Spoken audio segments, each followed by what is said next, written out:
গাজীপুরের ইমাম মহিবুল্লাহ মিয়াজির ঘটনাটি বর্তমানে ধোঁয়াশা সৃষ্টি করেছে। এমত অবস্থায় মুসলিমরা কোন পথ অনুসরণ করা উচিত বলে আপনি মনে করেন? খুবই দরকারি প্রশ্ন। গাজীপুরের যে মহিবুল্লাহ মিয়াজি খতিব সাহেব, যিনি অপহৃত হওয়ার বা গুম হওয়ার বিষয়ে বেশ টক অফ দ্য কান্ট্রিতে পরিণত হয়েছিল বেশ কিছুদিন ধরে, ওনার বিষয়টাতে আমরা নানা ধরনের নাটকীয়তা প্রত্যক্ষ করছি। তাকে এনে পুলিশ ভিডিও করাচ্ছে যে তিনি বলছেন সেখানে তাকে অপহরণ করা হয় নাই, তিনি নিজে নিজে এটা করেছেন। কেন করেছেন? তার একসময় অসুস্থতা ছিল, অপারেশন হয়েছে মাথায়, সেটার জন্য এটা তার মানসিক সমস্যা থেকে এগুলো হয়েছে। প্রশ্ন হলো, এই বিষয়ে তো কোনো তদন্ত কমপ্লিট হয়নি, তাহলে তদন্ত চলাকালীন অথবা এটার কোনো সুরাহা হয়নি, বিচার হয়ে যায়নি, এরকম একটা বিষয়ে সংশ্লিষ্ট ব্যক্তিকে আনায়া বক্তব্য পাবলিকলি প্রচার করার এটার কি যৌক্তিকতাটা থাকতে পারে? এখানে একটা সন্দেহের দানা বের হয় যে দায়িত্বশীল যারা, তারা কি এখানে কোনো বিশেষ কিছু লুকানোর, ছাপানোর বা অন্য কিছু স্টাবলিশ করার চেষ্টা করে? উনি যদি সত্যি এটা নিজে থেকে অভিনয় করে থাকেন, তো যথাযথ তদন্তের মধ্য দিয়ে জিনিসটা বের হয়ে আসবে। সমস্যা কোথায়? আমরা অপেক্ষা করি, আমরা বলি যে তদন্ত চলছে।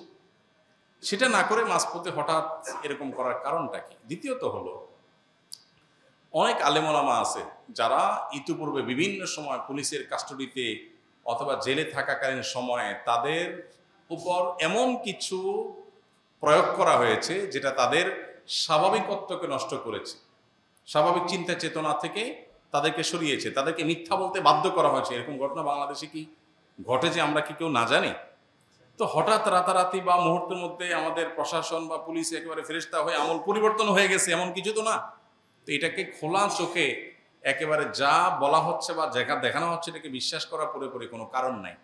সিসিটিভি ফুটেজও আমরা দেখেছি, সেখানে অভিযোগ আছে যে তিনি বলছেন তাকে এক জায়গা থেকে গুম করা হলো, আর সিসিটিভি ফুটেজ আরেক জায়গা, ওইটার কাছাকাছি আরেক জায়গা।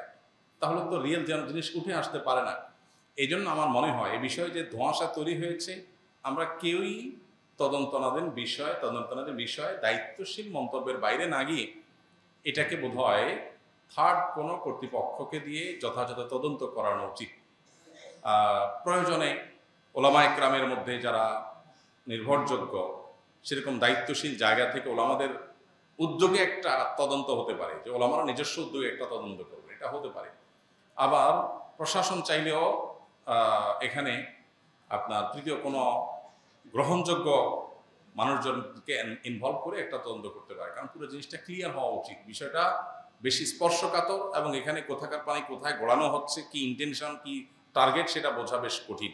তবে সত্য মানুষের সামনে উন্মোচিত হোক, ভুল বা অন্যায় যে করেছে সে চিহ্নিত হোক এবং দোষী সাব্যস্ত হোক, সেটা সবারই চাওয়া। কিন্তু এই যে নাটক, অভিনয় এবং সত্য চাপা দেওয়ার চেষ্টা, এটা যেই করুক, যে পক্ষই করুক না কেন, সেটা আমাদের ভবিষ্যৎকে আর অন্ধকার করে দিবে। আমরা দীর্ঘদিন পর্যন্ত গুমের নাটকগুলোকে স্বাভাবিক করার হয়েছে একটা পুলিশের সামনে হাজির করে বলানো হয়েছে আরেকটা, এই নাটকগুলো আমরা বহুদিন দেখে অভ্যস্ত। সো এগুলো বাংলাদেশের মানুষ আর দেখতে চায় না। আমরা আশা করব যে বিষয়টি পরিষ্কার করা হবে। এরপর প্রশ্ন হলো, আমি জেনারেল পড়ুয়া মেয়ে, অনেকের মুখে শুনেছি নারীরা জান্নাতে যাওয়া খুব সহজ, কিন্তু সেটির উপায় কি? কি কি আমল করলে জান্নাত নিশ্চিত পাবো বলে আশা করা যায়? দেখুন, আল্লাহ রাব্বুল কাছে জান্নাতের আশা করতে পারেন বেশ কিছু আমলের মাধ্যমে।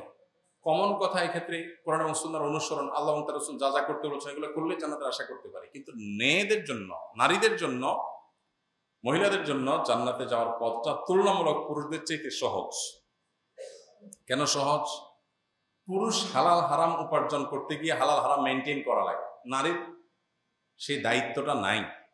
এরকম আরো বহু ইস্যু আছে যেগুলো পুরুষের উপরে বর্তায়, মেয়ের উপরে বর্তায়, তাহলে তাদের জান্নাতে যাওয়ার পথটা সহজ। তারপর নবী সাল্লাল্লাহু আলাইহি ওয়াসাল্লাম 4টি আমলের কথা বলেছেন নারীদের জন্য। এই 4টি আমলকে খুব গুরুত্বের সাথে যদি মেনটেন করতে পারেন কোনো বোন, তাহলে সেক্ষেত্রে তার জন্য জান্নাতে যাওয়া শুধু সহজ নয়, বরং জান্নাতের দুয়ারগুলো তার জন্য ওপেন হয়।